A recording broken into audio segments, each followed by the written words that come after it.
അസ്സലാമു അലൈക്കും വറഹ്മത്തുള്ളാഹി വബറകാതുഹു. പ്രിയപ്പെട്ട സഹോദരങ്ങളെ, വിശുദ്ധ ഖുർആൻ നമുക്ക് മുൻപിൽ അവതരിപ്പിച്ചത് വെറും കഥകളല്ല, മറിച്ച് ലോകാവസാനം വരെയുള്ള മനുഷ്യർക്കുള്ള താക്കീതുകളാണ്. അഹങ്കാരിയായ ഫിറഔനും സമ്പത്തുകൊണ്ട് മതിച്ച കാറൂനും അധികാരത്തിന്റെ ഉന്നതിയിൽ ദൈവത്തെ വെല്ലുവിളിച്ച നമ്രൂദും എങ്ങനെ നശിപ്പിക്കപ്പെട്ടു എന്ന് നാം കണ്ടു.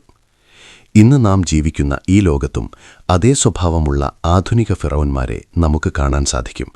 ഫലസ്തീനിലെ നിഷ്കളങ്കരായ കുരുന്നുകളെയും സ്ത്രീകളെയും കൊന്നൊടുക്കുന്ന ഇസ്രയേലിന്റെ ക്രൂരതകളും അവർക്കെല്ലാവിധ ഒത്താശകളും ആയുധങ്ങളും നൽകി പിന്തുണയ്ക്കുന്ന അമേരിക്കയുടെ നിലപാടുകളും ആധുനിക കാലത്തെ അക്രമത്തിന്റെ മുഖങ്ങളാണ്.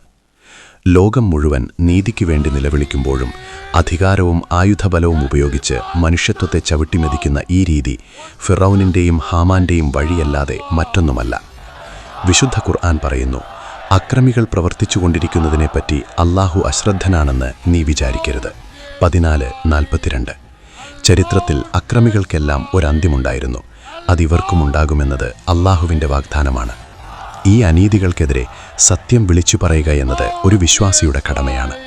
ഏറ്റവും വലിയ ജിഹാദ് ഒരു അക്രമി ഭരണാധികാരിയുടെ മുന്നിൽ സത്യം പറയലാണെന്ന് പ്രവാചകൻ സല്ലല്ലാഹു അലൈഹി വസല്ലം പഠിപ്പിച്ചിട്ടുണ്ട്.